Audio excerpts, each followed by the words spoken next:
fucking spimmer. Oh my god. Hey Hans, it's the grapevine. I was a little hesitant to do this video because on Twitter I posted a poll with just like 4 random couples that I thought were the worst on Degrassi. And oh my god, I have no idea why it was so controversial. At the end of the day, this is a fictional show about fictional people. So maybe get a grip. But after talking to some people on Twitter about it and really reflecting upon myself, I decided to do it because this is my channel and these are my opinions. So I'm doing it. Sorry, kids. Degrassi's official YouTube channel released their top 10 worst couples. I did a review of it. You can see it right here or wherever I'm gonna put it. Make sure you check that out. For number 10 is going to be JT and Liberty. I love Liberty. They're such a cute and iconic couple, but they didn't work all the time. They are such different people. I realized that the build up to their relationship was better than the actual relationship. JT was this goofball. He always wanted to make people laugh. He rarely took anything serious. And Liberty is the complete opposite. She takes everything serious. She doesn't really know how to have fun. She's very straight-laced and book smart and doesn't really tolerate foolishness. And JT is a ball of foolishness. So I just didn't really see them connecting that well. And also, when she was pregnant, she was putting a lot of pressure on him to get a job, get an apartment, be completely independent at 15. And it was just so much pressure for such a young person. It must have been even harder for Liberty being 15 and pregnant, so I can't really fault her for it. But even outside of this situation, it didn't seem like she really liked JT as a person. I think she liked him more as an idea. Like, even if he didn't die, I don't think they would last that long. Moving on to number 9. We have Emma and Chris. This lovely couple only dated for 1 episode. 1 episode. They broke up off screen after dating for 1 episode. Chris was obviously a rebound for Emma, because she just broke up with Sean for like the millionth time. And the whole time they were dating, Emma couldn't stop thinking about Sean. Like, their whole relationship revolved around Sean. There was no substance in that relationship. We never got to know what their relationship was about or anything. For number 8, we have Marco and Dylan. Marco came out around season 3 or 4, and his first same-sex relationship was with Dylan. Being with his first boyfriend, he obviously wasn't very comfortable being out in public yet. So my problem with this relationship is that Dylan is a little bit older than Marco. That's not my full problem with it. He's only like 2 years older than him. Marco's 15 and Dylan's 17 when they get together, which isn't too crazy, but once he turns 18, it's a little iffy. I don't know Canadian laws when it comes to consent, but morally, that's a little gray area for me. I don't think he was as patient with Marco as he should have been, and not really understanding, because Dylan has been out for obviously longer than Marco. So he's very comfortable, as comfortable as a gay man can be in this society. And he wanted Marco to have like a 3-way and an open relationship. It was just a lot. Like, it was a lot. Number 7, we have Ashley and Jimmy. I have several problems with this relationship. My hate for this relationship is very one-sided. I absolutely love Jimmy. He is just an all-around great fucking person. Ashley is the only negative thing about this relationship. She's very conceited and very immature and selfish. She goes between being annoyed about having Jimmy around all the time to being worried that he doesn't want to be around her. It's very confusing and it's hard to take the relationship seriously. They broke up in the finale of season 1 and then got back together early in season 2. They had obviously moved on and they were completely different people than they were in season 1, but they just didn't want to admit it because they were each other's first love. And I guess that's hard to let go, but they should have let it go. For number 6, we have Jay and Manny. I know Jay is like everyone's favorite fuckboy or whatever. I never liked him. I always thought he was just such a screw up and just a menace. Manny has been through a lot throughout the show, and all of her relationships have been awful because she's just been like taken advantage by all the boys that she's been in a relationship with. She's very vulnerable and has low self-esteem, so she may not know that she deserves better than the people that she's been dating. And I think I see Jay as a predator, like not as a sexual predator. He takes advantage of people so easily.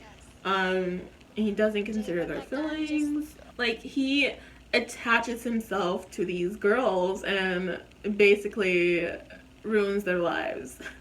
Like, he doesn't really bring anything to the relationship. I don't think he has a lot going for him. For number 5, we have Spinner and Manny. This girl just cannot catch a break.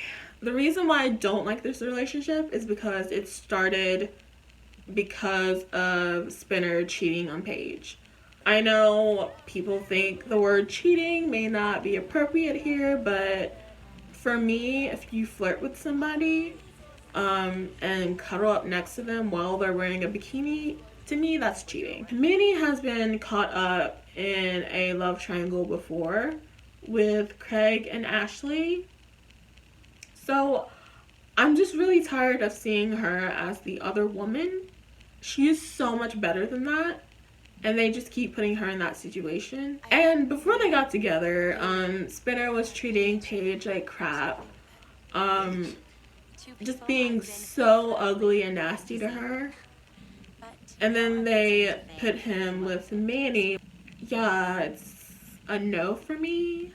For number 4, we have Emma and Peter.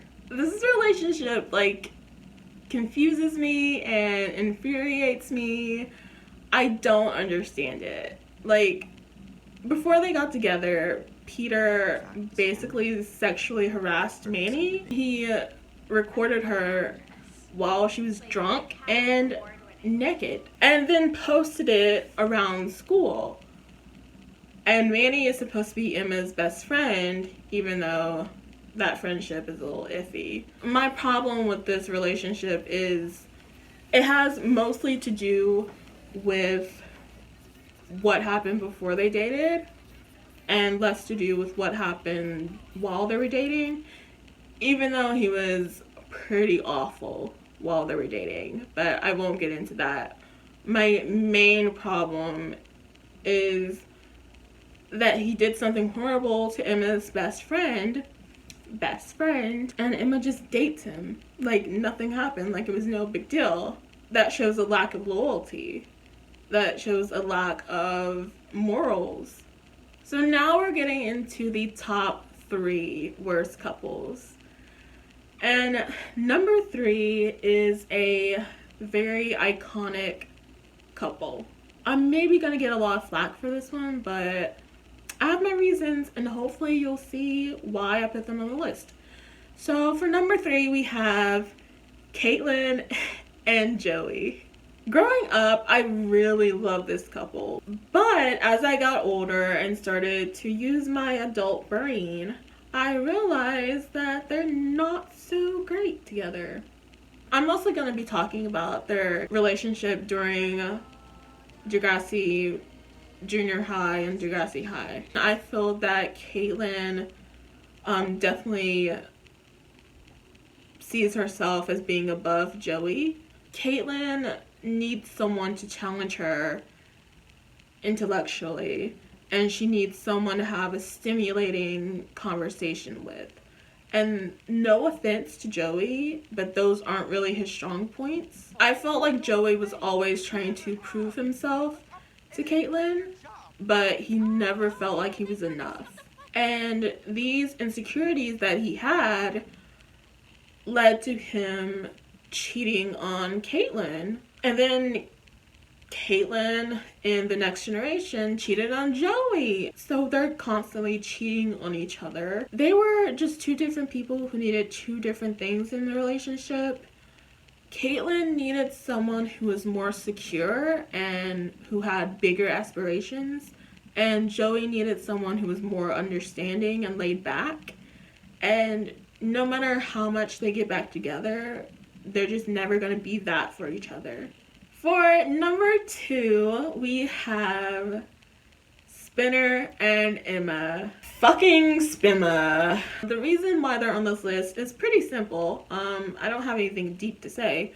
They were basically strangers before they got married. And I know they were drunk and they got married because they were drunk. So there was no relationship before that.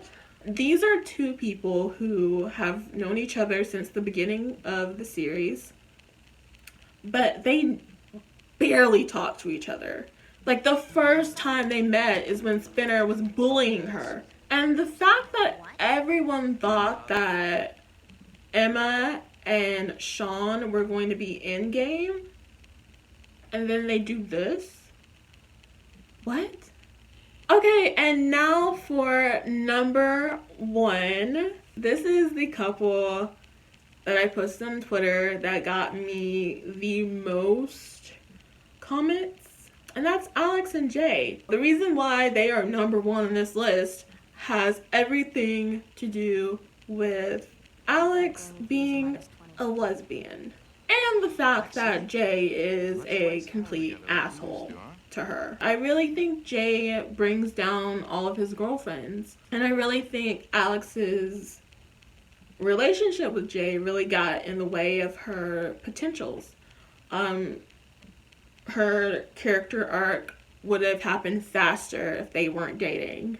I'm not really sure when Alex realized that she was a lesbian, but if she knew like at an early age, then she must have felt like she had to be in this heterosexual relationship in order to kind of hide who she is. There's a lot of pain on her part, a lot of years of suppressing herself. This relationship is the worst because there's a lot of trauma and psychology behind why it's the worst. Alright, so that is my top 10 worst Degrassi couples. I tried to make it interesting. I hope it was interesting for you all. Please leave comments at the bottom. I would love to hear your list and what you thought of my list. Watch my reaction videos for season 1. I will be starting season 2 next month, either the first week or the second week. I don't know. Y'all know that I can't keep a schedule. Like, I was supposed to be releasing every Saturday. That hasn't happened. But I'm gonna try to get back on schedule. Make sure you like this video, subscribe, share. Bye!